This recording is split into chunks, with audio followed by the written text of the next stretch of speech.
Damn it. ఏంటిటా కుండబద్దలు కొడతా అత్త.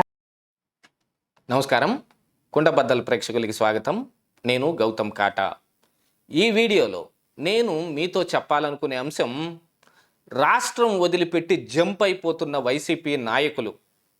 ఇక ఫలితాలు రాకముందే మనం ఓడిపోవటం తథ్యం, మళ్ళీ మనం చేసిన దానికి ప్రతిగా మన మీద ఎదురుదాడులు ఏమన్నా జరుగుతాయేమో అనే ఒక అనుమానం ఉందో, లేకపోతే ఈ అవమాన భారం మనం భరించలేం, మళ్ళీ ఇదే రాష్ట్రంలో ఎలాగనే ఉంటే గనుక తెలుగుదేశం వాళ్ళు కానీ లేక రేపు అధికారంలోకి ఈ కూటమి వస్తే వాళ్ళు పెట్టే టార్చర్ని మనం భరాయించటం కష్టం అని అనుకున్నారేమో తెలియదు, కానీ చాలామంది వైసీపీ నాయకులు ఇప్పుడు రాష్ట్రం వదిలిపెట్టి జంప్ అయిపోతూ ఉన్నారు.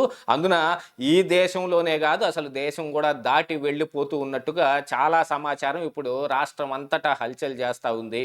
అందులో ప్రప్రథముడు గన్నవరం నుంచి వల్లభనేని వంశీ, ఆ తరువాత పెద్దిరెడ్డి రామచంద్రారెడ్డి, ఆ తరువాత మన ఆర్కే రోజా, ఇలాంటి వాళ్ళందరూ విదేశాలకు వెళ్ళిపోయే ప్రయత్నాలు చేస్తూ ఉన్నారు అనే ఒక పుకారు వచ్చింది.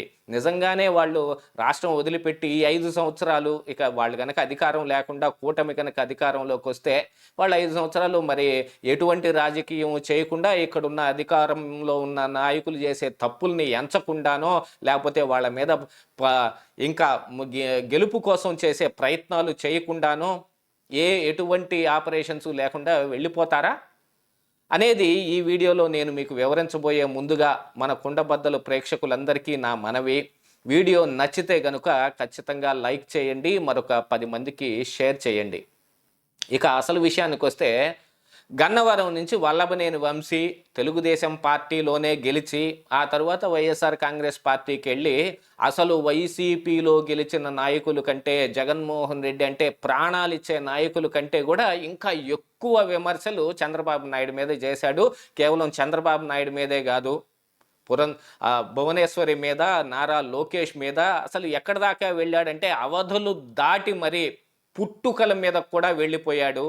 ఇక కొడాలి నాని సంగతి కూడా తీసి పక్కన పెట్టేసేయండి. అగ్నికి ఆజ్యం పోసినట్టు ఈ వల్లభనేని వంశీకి అతని తోడు, అతనికి ఇతని తోడు అన్నట్టుగా ఇద్దరూ కలిసి పెట్టరేగిపోయారు.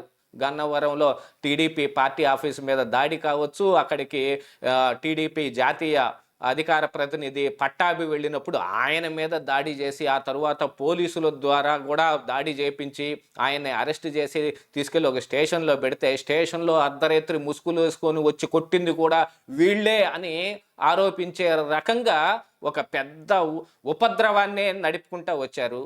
అలాంటి వాళ్ళు ఇప్పుడు ఓడిపోయి అధికారంలోకి తిరిగి వాళ్ళు వచ్చారంటే మరి వీళ్ళకి పుట్టగతులు ఉంటాయా అనే అనుమానం వీళ్ళకు ఉంటుంది కదా.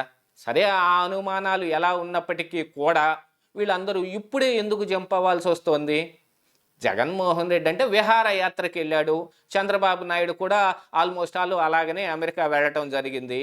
కానీ మరి ఈ కింద నుండే నాయకులు ఎక్కువగా ఇలాంటి విహారయాత్రలకి వెళ్ళటమో ఇలాంటివి ఏవి ఉండవు. ఇక్కడ లోకల్గా ఉన్న కార్యవర్గాన్ని మొత్తాన్ని మళ్ళీ సమాయత్తం చేసుకోవటం, కౌంటింగ్ రోజుకి కావాల్సిన పనులు చూసుకోవటం, కౌంటింగ్లో ఎవరెవరు తర్వాత ఈ కౌంటింగ్ ఏజెంట్లుగా పాల్గొనాలనే దాని మీద కానీ ఆ ఇంజనీరింగ్ మొత్తం చూసుకునే పనులు ఉంటారు. ఎందుకంటే పెద్ద పార్టీ పెద్దలకి ఇలాంటి పనులు ఏమి ఉండవు కాబట్టి వాళ్ళు వెళ్ళే అవకాశం ఉంది. కానీ వీళ్ళకి అలాంటిది ఏమి లేకపోయినా కానీ ఎక్కడ వేసిన దాన్ని అక్కడే వదిలేసేసి, ఎలా ఉన్నదాన్ని అలాగనే ఆపేసేసి వీళ్ళు విదేశాలకు తరలిపోతున్నారు. ఆల్రెడీ గన్నవరం నుంచి వంశీ జంప్ అయిపోయి అమెరికాలో టెక్సాస్లో ఉంటున్నట్టుగాను, అక్కడ నుంచి మరికొంత సమాచారం ఏమొస్తుంది అని అంటే గ్రీన్ కార్డుకి అప్లై చేసుకొని ఇక అమెరికన్ సిటిజన్గా ఎన్ఆర్ఐ లాగా అక్కడే సెటిల్ అయిపోయే ప్రయత్నాల్లో కూడా ఉన్నాడు అని. అది ఇక మరి ఆయనకి గ్రీన్ కార్డు ఎలా వస్తుంది, ఏమొస్తుంది అనేది ఇక ఆయన వాళ్ళ లాయర్లు వాళ్ళు చూసుకుంటారు. అంటే గ్రీన్ కార్డు వచ్చిన తరువాత మరి చుట్టం చూపుగా ఇండియాకి ఏమన్నా వచ్చిపోతాడా, లేదు ఇక్కడ ఉన్న కేసుల్ని ఏమైనా సరే ఇంటర్పోల్ ద్వారా వెళ్ళి అక్కడి నుంచి పట్టుకొచ్చే అవకాశాన్ని ఏమన్నా ఎతుకుతారా? ఈలోపే గ్రీన్ కార్డు వస్తే గనుక అమెరికన్ పౌరసత్వం కలిగిన వాడిని తీసుకురావడంలో ఏమన్నా ఇబ్బందులు ఉంటాయా? ఆల్రెడీ జడ్జిలని విమర్శించిన కేసుల్లో ఒక పశువుల డాక్టర్ ఒక ఆయన ఉండేవాడు, ఆయన కూడా రైట్ ట్రయల్గానే ఆయన ఛాలెంజ్ చేస్తున్నాడు. అమెరికాలో పౌరసత్వం కలిగి ఉన్న నన్ను వచ్చి తీసుకెళ్ళండి చూద్దాం, ఎంత దమ్మున్నోడు ఎవడొస్తాడో అని. మరి అలాంటిది ఏదైనా నమ్మి ఇతను కూడా అక్కడికి వెళ్ళాడో తెలియదు కానీ ఇంకా గ్రీన్ కార్డ్ అయితే వచ్చినట్టుగా లేదు. మరి వీసా మీద ఉన్నవాడిని తీసుకురావటం ఈజీగా ఉంటుందో లేదో అది వాళ్ళు చూసుకుంటారు కానీ ఈ అనుమానం ఆయనకి ఎందుకు వచ్చింది? మనల్ని ఇక ఈ ఆంధ్రప్రదేశ్ రాష్ట్రంలోనే ఉంటే ఏం చేస్తారో అనే భయం వాళ్ళల్లో ఎందుకు కదులుతోంది? ఇక పెద్దిరెడ్డి గారి సంగతి అయితే ఆయన ఉన్న వ్యాపారాలు మొత్తం వైండ్ ఆఫ్ చేసేసాడు. 13వ తారీఖున ఎలక్షన్ అయిపోవటం సహా ఇక ఆయన వైండ్ ఆఫ్ చేయటం మొదలు పెట్టేశాడు. ఉన్న సామాగ్రి మొత్తాన్ని మైనింగ్ దీన్ని మొత్తాన్ని సౌత్ ఆఫ్రికాకి తరలించేసి అక్కడికి వెళ్ళిపోయే ప్రయత్నాలు చేస్తూ ఉన్నాడు అనే అనుమానాలు వచ్చి వార్తలు కూడా బాగా హల్చల్ చేయటంతో పెద్దిరెడ్డి బయటకు వచ్చాడు.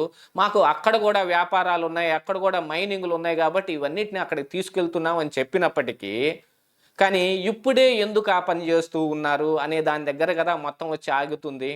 దీంతో పాటుగా వీళ్ళందరూ నోరు వాయి పట్టకుండా ప్రతిపక్షంలో ఉన్న వాళ్ళు మళ్ళీ తిరిగి అధికారంలోకి వస్తారనే స్పృహ కూడా లేకుండా వల్లభనేని వంశీ కావచ్చు, రోజా కావచ్చు, పెద్దిరెడ్డి రామచంద్రారెడ్డి అయితే ఆల్మోస్ట్ చంద్రబాబు నాయుడు మీద రాళ్లతో దాడి చేపించేసి ఆ పొంగనూరు ఘటన ఒక దాన్ని తీసుకొని ఈయన మీద ఎన్నో కేసులు కూడా పెట్టడానికి తయారైపోయారు.